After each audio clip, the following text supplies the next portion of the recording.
Everyone abandoned the helpless alien girl, except the so-called carnivorous humans. The transfer station drifted in quiet orbit between star lanes, a place built for movement, not mercy. Ships came and went every hour, carrying refugees, traders, soldiers, and diplomats.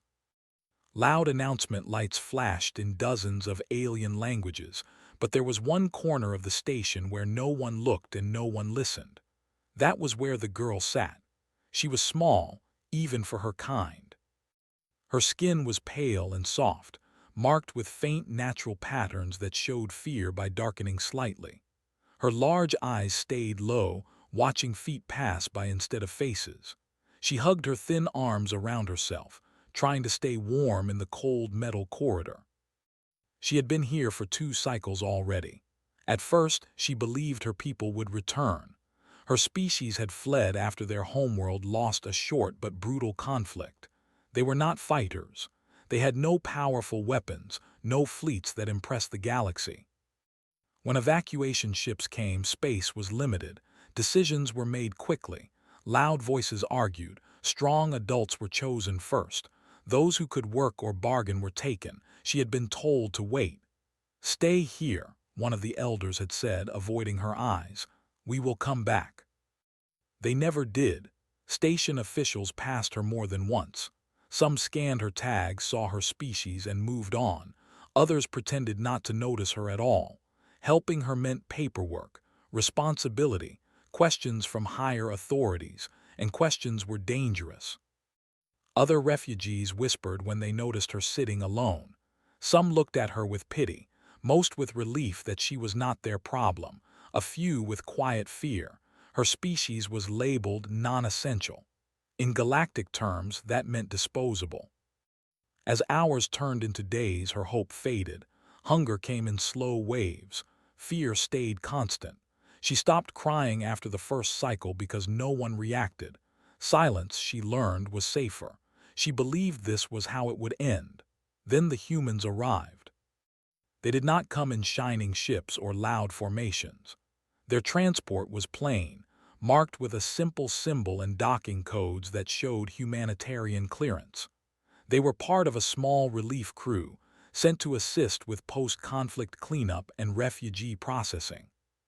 To most species on the station, the word human caused unease. Carnivores, predators, war survivors whispered stories about human strength, human endurance, and human soldiers who kept fighting long after others collapsed. Some races claimed humans enjoyed conflict. Others said they hid cruelty behind friendly words. When the humans stepped onto the station floor, conversations lowered. A few aliens changed direction to avoid passing near them. The humans noticed. They always did. A woman in a simple uniform walked at the front of the group. Her hair was tied back, her expression calm but alert. Beside her were 2 men and another woman, all carrying small packs and medical kits. They were tired but focused. As they moved down the corridor, one of the men slowed. "Hey," he said quietly. The others stopped. He was looking toward the corner where the girl sat. At first the humans thought she was cargo, a misplaced crate, something forgotten by accident. Then she shifted slightly, pulling her legs closer, and her eyes flicked up in alarm. She saw them. Her breath caught. They were taller than any species she had seen up close. Broad shoulders, forward-facing eyes, teeth that showed when they spoke. Everything she had been taught about carnivores screamed danger. She pressed herself tighter against the wall, wishing she could disappear. The humans exchanged looks. The woman at the front knelt slowly, keeping her hands open and visible. "Easy," she said, her voice low and gentle, even though she knew the girl could not understand her words. "It's okay." No one had spoken to the girl in 2 cycles. Her ears flattened, her body trembled. A nearby station official noticed the interaction and hurried over. "Humans," the official said sharply, antennae twitching with discomfort. "That individual is unassigned. There is no need for you to interfere." The woman stood, calm but firm. "She's a child," she replied. The official clicked in irritation. "She is not your responsibility. Her species abandoned her status. Intervention could cause issues. Behind the official, other aliens paused to watch. Some nodded in agreement. Others looked away, already uncomfortable with the scene. The girl watched it all, not understanding the words but understanding the tone. This was familiar. Adults talking over her, deciding things without her. She lowered her head again. The man who had first noticed her frowned. "How long has she been here?" he asked. The official hesitated. "That information is irrelevant." That was answer enough. The humans did not raise their voices. They did not threaten. They did not show anger the way other species did. They simply moved. The woman stepped closer to the girl and slowly sat on the floor a short distance away, keeping space between them. She took a small food packet from her kit and placed it gently on the floor, then pushed it forward with 2 fingers. The girl stared at it. Food, real food. Her stomach twisted painfully. She did not reach for it. Every lesson she had learned told her this was a trick.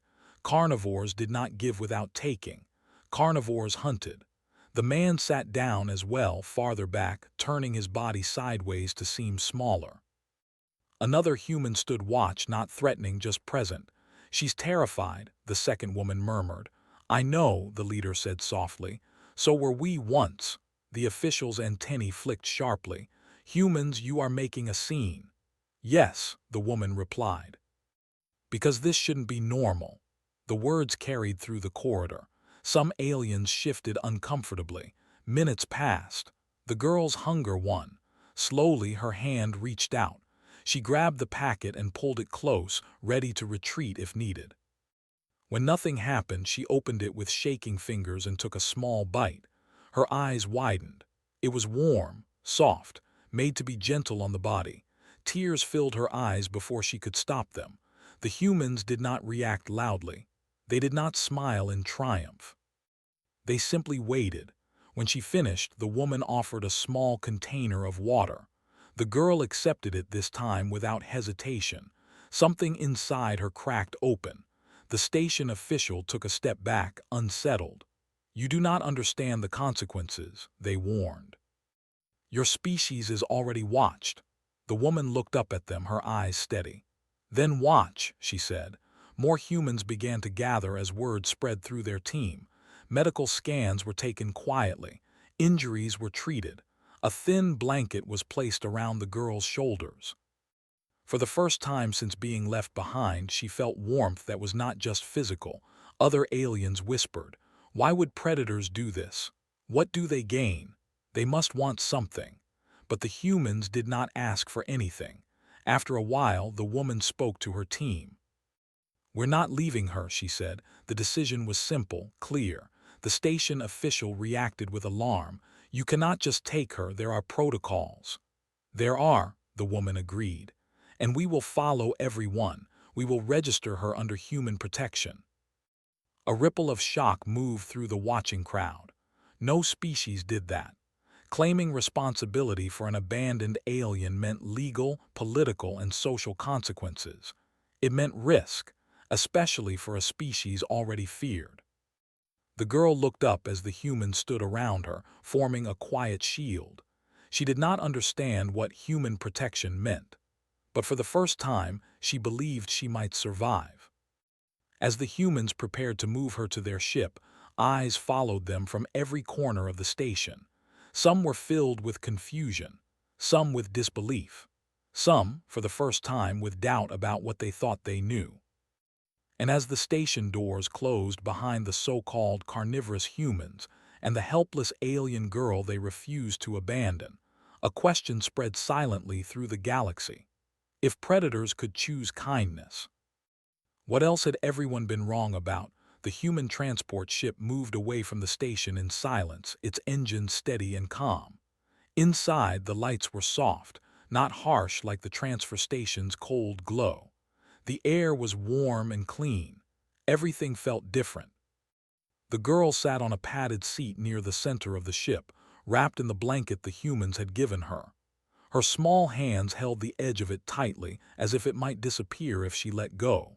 She watched everything with wide eyes. She expected shouting. She expected chains. She expected fear. But none of those things came. The humans moved with purpose but without rush. One checked instruments. Another spoke quietly to someone through a small device. The woman who had first knelt in front of her stayed close, sitting across from her at a careful distance. The girl studied the human faces. Their eyes were forward-facing, just like the stories said. Their teeth showed when they spoke or breathed. Everything about them matched the warnings she had grown up hearing. And yet, nothing bad happened. A small container was placed gently beside her, food again. She hesitated, then ate slowly. No one tried to take it away. No one demanded anything in return. Her body, tense for days, began to relax without her noticing. After a while, a soft sound came from her throat. It surprised her. She had not meant to make it. The human woman looked up. "You're safe," she said gently, even though she knew the girl could not understand the words. The tone mattered more than the meaning. The girl did not fully believe it yet, but she listened. A medical scan passed over her body, light and painless. The humans spoke quietly among themselves. "She's dehydrated, malnourished but not critical. No serious injuries." The words meant nothing to her, but the calm way they spoke eased something inside her chest. The ship jumped into faster travel. The girl felt it like a gentle pull, not the violent shake she remembered from emergency evacuations. Her species' ships had always been fragile, built for care and growth, not speed or defense. Human ships were different, strong, stable, built to protect what was inside. She closed her eyes for the first time since being left behind and did not immediately open them again. When she woke, the blanket was still there. So were the humans. They had moved her to a small room with smooth walls and a low bed. Lights adjusted automatically when she stirred. A container of water waited within reach. She sat up quickly, heart racing. The woman appeared at the doorway almost at once, as if she had been waiting. "It's okay," she said softly. "You're still with us." The girl watched her carefully. Slowly, very slowly, she nodded. The woman smiled, not wide, not sharp, just gentle. Later, the humans gathered in another part of the ship. "We need to talk," one of the men said. "The station logged everything. The council will hear about this." "They already have," the second woman replied, tapping her device. "Messages are spreading. Some species are angry, others are confused." The leader folded her arms. "Let them be. She's registered under us now," the man added. "That means full responsibility." "I know." Silence followed. No one regretted it. As the ship continued its journey, news moved faster than engines ever could. Across trade hubs and diplomatic relays, the story spread. Carnivorous humans had taken an abandoned child. At first, the reactions were mockery. Predators pretending to be gentle. "They will eat her. This is a stunt." Others were uneasy. "Why would they do that? What do they gain?" Some species quietly reviewed old human records. Battles where humans protected civilians instead of chasing victory. Missions where humans stayed behind so others could escape. Patterns began to form. Not everyone liked what they saw. On the ship, the girl began to speak, not in full words, just small sounds, soft attempts at communication. The humans responded with patience, repeating sounds, showing objects, never laughing when she made mistakes. She learned their name for her, not a label, a name. Hearing it made something warm bloom inside her chest. She learned the sound humans made when they were happy. She learned that they shared food, that they waited for her to finish before taking their own, that they slept in shifts so someone was always awake. No one had ever done that for her. One day, she pointed to the window. Stars rushed past, bright and endless. Her people had once told her the galaxy was cruel. That survival meant choosing yourself first. She wondered if they had been wrong. The humans taught her small things: how to hold a cup, how to signal discomfort, how to rest without fear. In return, she did nothing special. She was just a child, and that was enough. The first official message arrived midway through the journey, A formal request. Return the girl. The reason given was vague. Jurisdiction, species classification, proper handling. The humans read it together. No, the leader said simply. Another message followed, more forceful, warnings of consequences, trade restrictions, political pressure. Still, the answer remained the same. No. Then came the third message. This one changed everything. The message came from a scientific council tied to ecological research. They requested information about the girl's species, their biology, their cultural knowledge. It explained something the galaxy had long ignored. Her species were not warriors, they were caretakers. Their understanding of living systems was unmatched. They knew how to heal dying soil, restore poisoned air, and balance fragile ecosystems. Their homeworld had not been conquered because it was weak. It had been taken because it was valuable. And now entire regions of space were failing without that knowledge. The humans looked at the girl. She was building something simple with soft blocks, humming quietly to herself. She doesn't even know, the man said. She doesn't need to, the leader replied. Another message arrived soon after. This one was different. Her own people were asking questions now. They had heard where she was. They wanted her back. The reason was carefully worded. For her future. For her people. For the good of all. The humans read between the lines. Value had changed. Silence filled the room. The second woman spoke first. They left her. Yes, the leader said, and now they want her. Yes. The decision did not take long. The humans sent a reply. She stays. The message spread. The galaxy reacted. Some species were angry, some embarrassed, some afraid. A few quietly felt shame. The girl sensed tension but not fear. The humans did not change how they treated her. They still spoke gently, still shared meals, still watched over her as if it were the most natural thing in the universe. One night, she woke from a bad dream. She cried out softly. The leader was there instantly, kneeling beside her bed, placing a hand near her without touching until the girl leaned forward on her own. It's okay, the human whispered. The girl clung to her. For the first time, she believed it. Far away, powerful beings argued in clean halls and grand chambers. They spoke of ownership, importance, and rights. On a small human ship, a so-called carnivorous species did something far more dangerous. They chose compassion, and the galaxy was beginning to realize that this choice might change everything. The journey continued, but the quiet feeling inside the human ship slowly changed. Not because the humans treated the girl differently. They did not. She still woke to gentle voices, warm food, and careful hands that never forced her to do anything. She still slept knowing someone was always awake nearby. What changed was the galaxy. Messages arrived more often now. Some were polite, some were sharp. Some tried to sound kind while hiding threats underneath careful words. Every message wanted the same thing. The girl. The humans read them all. They answered very few. The leader of the team stood in the ship's main room, staring at a projection filled with symbols and text from many species. Her face was calm, but her eyes were tired. They are gathering support, one of the men said. Not openly, quietly. They think pressure will work, the second woman replied. The leader nodded. It usually does.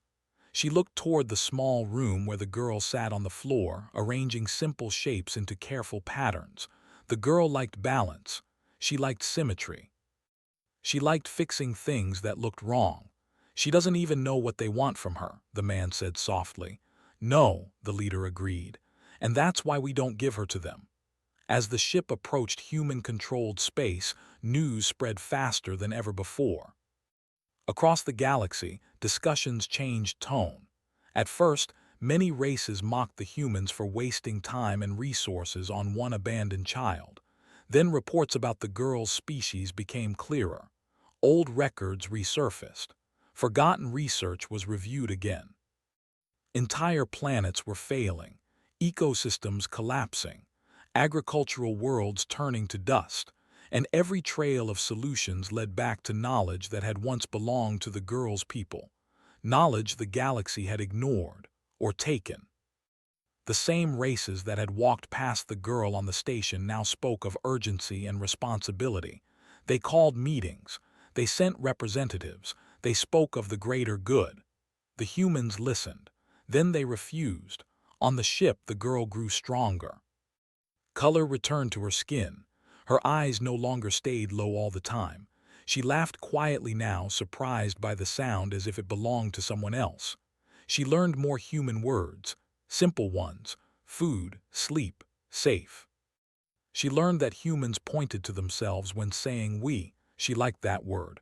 One day she pointed to the leader and then to herself and tried to copy it. We, she said slowly. The leader froze. Then she smiled in a way that made her eyes shine. Yes, she said softly.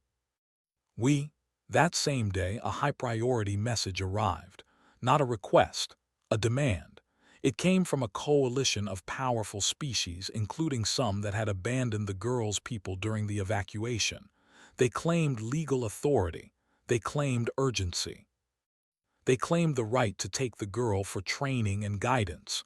The humans gathered again. They want to use her, the second woman said flatly. They want what she represents, the man added.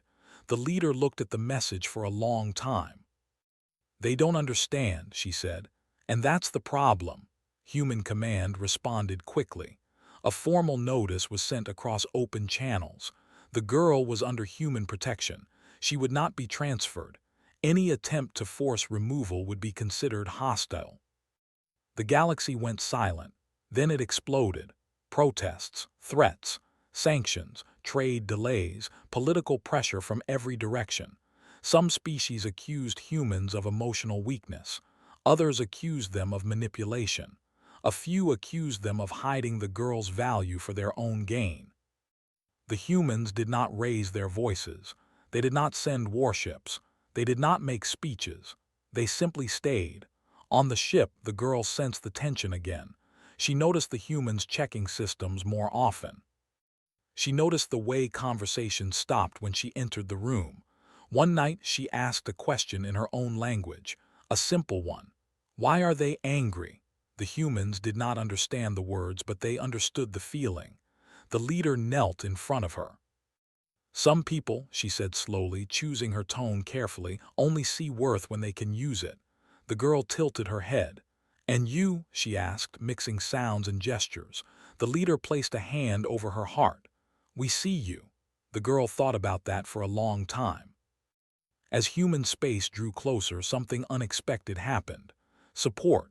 Not loud support, not political declarations. Quiet actions. A medical ship from another species adjusted its route to travel nearby, offering assistance if needed. A trade convoy delayed its schedule to avoid creating pressure points near human territory. Messages arrived from smaller races. Thank you. We remember. We see you. Some even admitted they had walked past the girl on the station and done nothing. The shame in those messages was real. The humans did not respond with anger. They responded with silence. That silence spoke louder than any accusation. Then came the council summons, a formal gathering, mandatory attendance. All major species. The issue, the girl and her future. The humans knew this could not be avoided forever. They prepared. The leader sat with the girl before departure. The ship would dock at a secure location near the council chambers. The girl would not be alone. You don't have to speak, the leader said gently. You don't have to do anything. The girl looked at her. I want to, she said quietly. The leader blinked. You do, the girl nodded. They left, she said, her words still simple but clear. You stayed. The leader swallowed hard.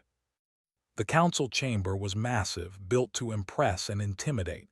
Tiered seats rose high, filled with beings of every shape and size. Light shifted to match different vision needs. Symbols of power floated in the air. At the center stood the humans. And the girl. Whispers filled the chamber. She's smaller than expected. She doesn't look important. That's her. The girl held the leader's hand. She was scared, but she was not alone. The council spoke first. Long statements, careful language. Words about balance, necessity, and survival. Then they turned to the humans. "Why do you refuse cooperation?" a voice asked. The leader stepped forward.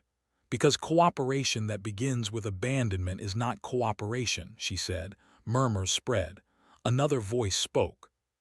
"The child species holds knowledge that could save billions." The leader nodded. "Then perhaps you should not have left her to die." Silence fell. The girl felt the room watching her. Her heart pounded. She took a step forward. The humans did not stop her. She spoke in her own language first, soft, clear, honest. The humans translated as best they could. "I waited," she said. "They said come back, they didn't." Some in the chamber shifted uncomfortably. "I was not sick, I was not broken, I was just small." Her voice shook, but she continued. "You walked past, you looked, you chose not to see." She turned slightly, pointing toward the humans. They saw. The room was completely silent now. "I don't know how to save your worlds," she said. "I only know how to help living things grow." She looked down. "I would have helped anyone," she whispered, "but no one asked, they just left." Tears filled more than one set of alien eyes. The girl stepped back, leaning against the human leader. The leader spoke again. "We didn't take her because she was valuable," she said. "She became valuable because she lived." The council had no easy answer. The galaxy had no easy excuse. As the chamber dissolved into quiet debate, one truth spread through every corner of the stars. The so-called carnivorous humans were not dangerous because they were strong. They were dangerous because they remembered what others chose to forget, and they never left anyone behind. The council chamber stayed silent for a long time after the girl finished speaking. No one rushed to answer her. No one argued right away. For beings who ruled star systems and commanded fleets, that silence was heavier than any weapon. The girl stood between the humans, her small hand still holding the leader's fingers. Her legs shook, but she did not step back. She had said what she needed to say. Now the galaxy had to listen. At last, a tall figure rose from the upper tier. Its species was old, one of the first to travel between stars. Its voice carried authority and age. "The child has spoken truth," it said slowly, "and truth is uncomfortable." Murmurs spread again, but this time they were not sharp. They were uncertain. Another representative stood. "Our people made difficult choices," it argued. "Resources were limited. Sacrifice was necessary." The human leader did not interrupt. She waited. Then she spoke. "Sacrifice," she said calmly, "is choosing to give something of your own. What you did was decide someone else was easier to lose." The words struck hard. The chamber grew restless. Some beings lowered their eyes. Others stiffened in anger. The girl listened, understanding only pieces but feeling everything. The council debated for hours. They spoke of survival, balance, history, and law. They argued that the past could not be changed, that mistakes were made, but progress mattered more than blame. The humans did not deny any of it. They simply returned to one point again and again. "She is not a resource. She is a person." At last, a proposal was made. The girl would remain under human protection. In exchange, humans would encourage her to share her people's knowledge when she was older, not forced, not owned, a choice. The chamber waited for the human response. The leader knelt beside the girl. "This part matters," she said softly. "What do you want?" The girl looked around the room, at the beings who had walked past her, at the humans who had stayed. "I want to help," she said after a moment, "but I don't want to be alone again." The leader stood. "She stays with us," she said clearly. "And when she is ready, she will choose." The council agreed. Some did so with relief, others with quiet shame, a few with fear. The decision echoed across the galaxy. For the first time in recorded history, an abandoned child's choice had outweighed political power. Life changed quickly after that. The girl moved to a human world, not a grand city or a military base, but a place with open sky, soft ground, and growing things. Humans believed healing did not happen in cold halls. They gave her space. They gave her time. they gave her a home. She learned more words, more sounds, more meaning. She learned that humans argued loudly but forgave easily, that they mourned deeply and laughed freely, that they remembered names. She grew stronger, smarter, curious. She asked endless questions about soil, water, and plants. Humans noticed patterns in her thoughts, the way she understood balance, the way she sensed when something living was struggling. They did not push her, they waited. Years passed. The galaxy watched. Some waited impatiently for results, others quietly hoped. When the girl finally chose to share her knowledge, she did it in her own way. She did not give secrets to governments. She taught. She worked with scientists, farmers, and engineers. She showed them how to listen to living systems instead of forcing them to obey. Dead worlds began to breathe again, slowly, carefully. Human worlds were the first to change, not because humans demanded priority, but because they had learned to protect what they were given. Other species followed. Some struggled, some failed. But none could deny the truth anymore. Kindness had worked where control had failed. The girl never forgot the station. She remembered the cold floor, the empty hallway, the feeling of being invisible. One day, as an adult, she returned, not alone. She walked through the same corridors, now cleaner, warmer, and filled with life. New policies were in place. No child could be marked unclaimed again. The station staff bowed as she passed. She stopped at the corner where she had once sat. A human stood beside her. The same leader, older now but still steady. "You okay?" the human asked. The girl nodded. "I am," she said, "because you were." The story spread far and wide. Children across the galaxy learned it. They did not remember trade laws or council votes. They remembered this: that when everyone walked away, humans stopped. That when the galaxy chose efficiency, humans chose mercy. That the so-called carnivorous species had teeth, but used them to protect, not destroy. And in time, the galaxy learned a new lesson. Strength was not measured by what you could take. It was measured by who you refused to leave behind. Humanity's reputation changed forever, not because they conquered worlds, but because, when faced with a helpless child, they chose to be human, and the stars remembered.